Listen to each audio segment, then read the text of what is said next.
चर्चा करने के लिए हमारे साथ हैं असली देसी पार्टी के राष्ट्रीय अध्यक्ष ललन यादव जी। सर, आपका मेरे चैनल में स्वागत।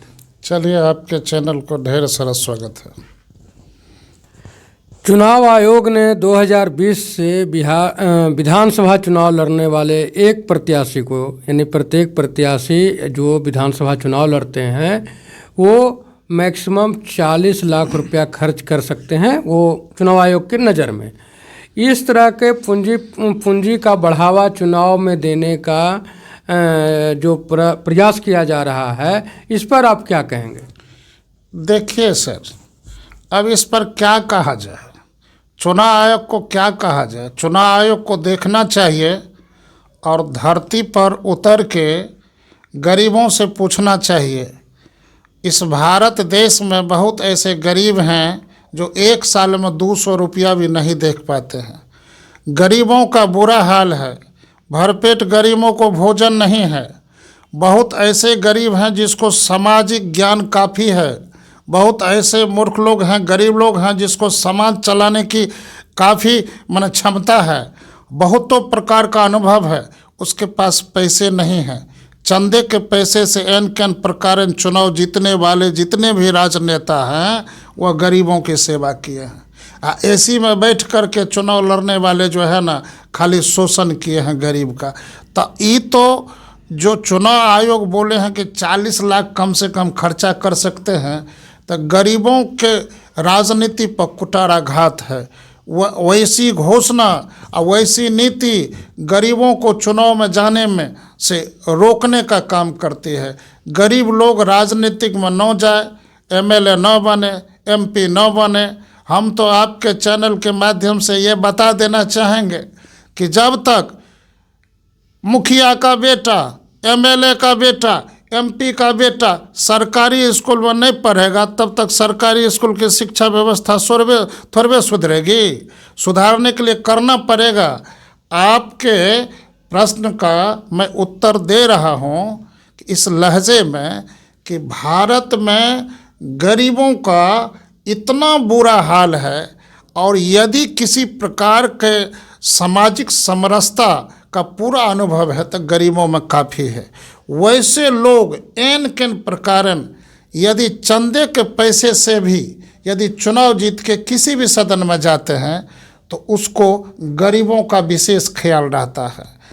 ऐसे लोग अब कैसे जाएंगे?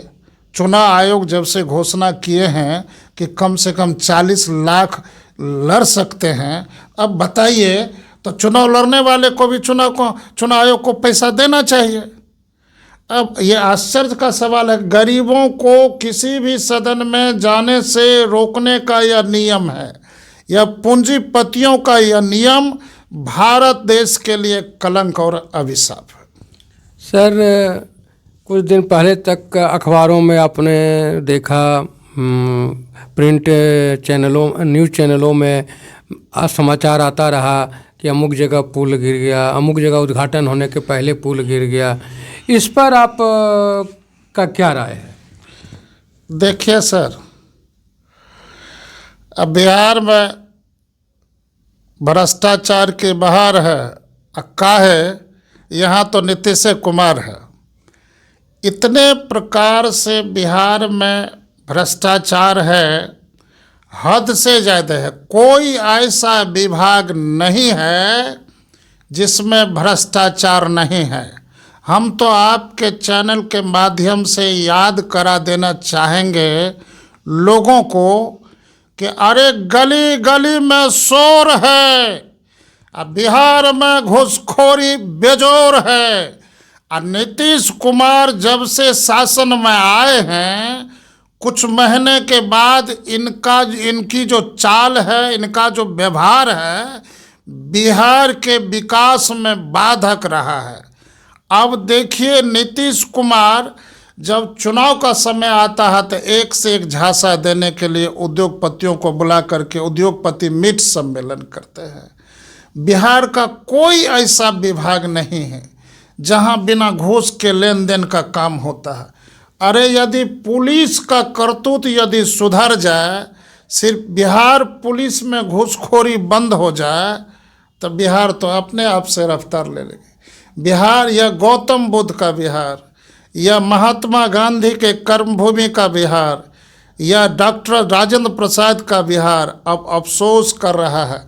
पढ़े लिखे व्यक्तियों को, विद्वानों को, साहित्यकारों को राजनीतिक में लाने का निमंत्रण दे रहा है कि आइए, एक बिहार वह था जो 1967 में पंजाब में एक आंदोलन हुआ था और पंजाब में आंदोलन में ये मांग हुई थी कि हमारा भी पंजाब बिहार के तरफ विकसित होना चाहिए।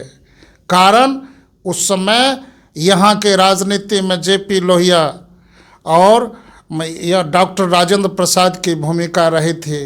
अब बताइए, यह बिहार अब मांग कर रहा है कि पंजाब के तरफ विकसित होना चाहिए।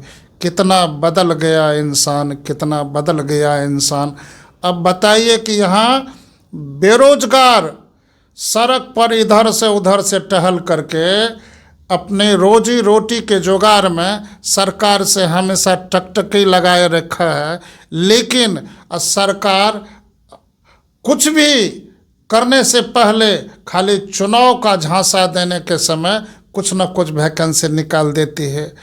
अब लाखों लाख बेरोजगार बिहार से पलायन कर रहा है, देख नहीं रहे हैं?